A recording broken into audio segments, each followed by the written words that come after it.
Y'all are probably finding that I'm doing quite a few videos nowadays in the last few days talking about the criminal element amongst the so-called model minority. Y'all already seen the video that talked about the two individuals who was in the military who was basically acting as spies and getting paid chump change to deliver China secrets about military information from the US.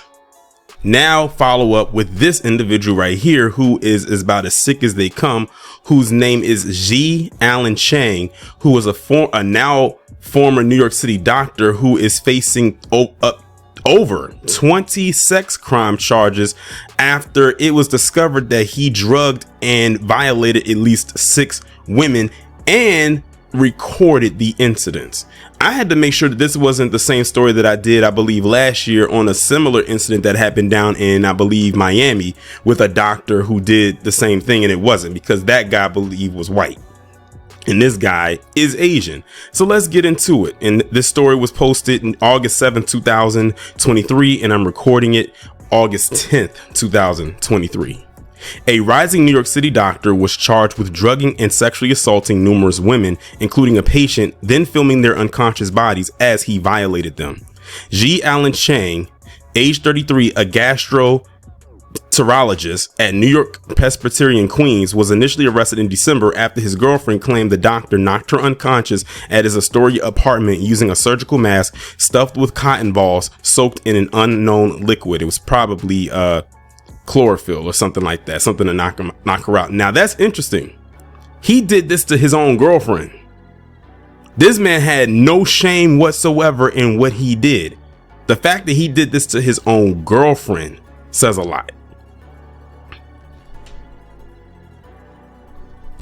She says she didn't remember anything when she woke up, but found a video of Chang sexually assaulting her, along with footage of him attacking other women. In addition to discovering assault videos, prosecutors said numerous drugs, including fentanyl, ketamine, LSD, and surgical anesthesia, were found in Chang's home.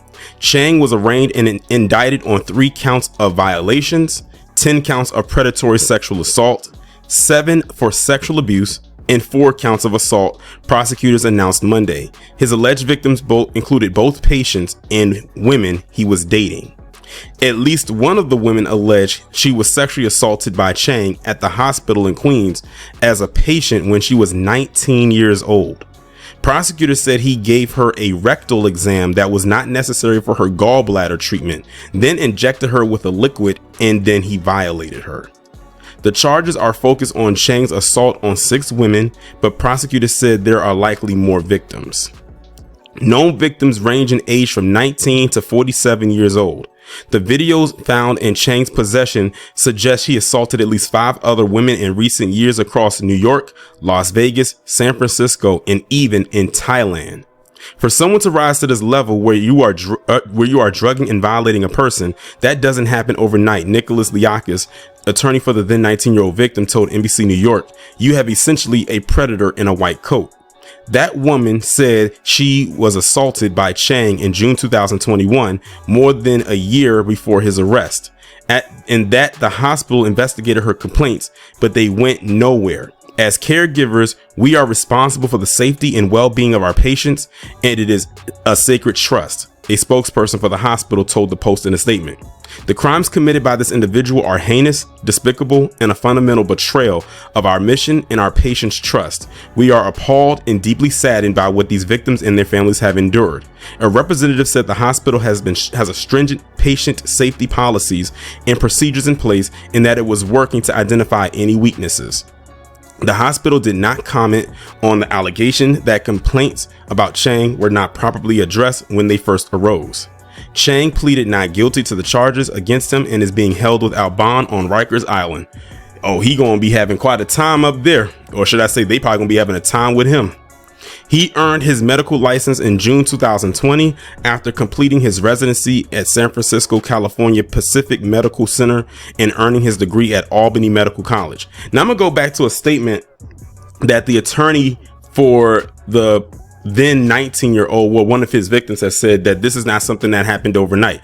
I truly believe that is the case. I truly believe, I will go even as far as to say this guy probably got into this position just so he could fulfill his sick, twisted fantasies. A lot of times people get into these positions where they're around certain people or around something that will be used as a crime to commit later. That way they can be closer. Like, for example, cops. Those of them who like to use guns, but they have no way of really wanting to use it in the way that they want to and commit a crime that they can get away with, they'll become a cop. In his case, he got into a position where he's near women's bodies all the time. So that made it easier for him to do what he did. And he had the tools around him to commit the act to try to hide what he did, such as the liquids and the solutions he was using to knock them unconscious so he could do and have his way with them. That is so sick. It's like borderline necrophilia. Granted, these women aren't deceased, but they are rendered, you know, not so much useless, but they're not in an immovable state. They literally at that moment feel like they're dead to the world, and they have no clue about what happened to them unless they feel some type of way by the time they wake up. And usually if something like that knocks you out, you're going to feel some type of way, because it's like, I didn't just fall asleep naturally and say take a nap or just woke up after 8 hours of sleep. This was something else. Well, I hope they put this guy exactly where he belongs. Well, clearly they did. They said they put him on Rikers and he has no bond, which is perfect, because like I've always said, there are certain crimes that are committed where there is a bond that does not need to be had. And he's the prime and perfect example of it. This is a sick individual. But what I think is even more sick is the fact that you have people out there, again, like I said before, who will go and apply for these jobs or to get into these professions that people work hard to get into in order to fulfill their sick, deviant fantasies, like what this guy did right here. They should investigate his life before he even became a doctor. Now, he just got into the profession in June 2020, and they could date stuff that he was doing back to 2021. So he was only like at least a year into his profession.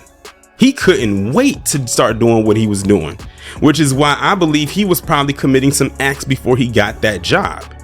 So they need to do some thorough digging and investigative work and see what this guy had on the back burner before he even became a doctor. Because I'm willing to bet he's probably done this to women before he got into this spot that he's in.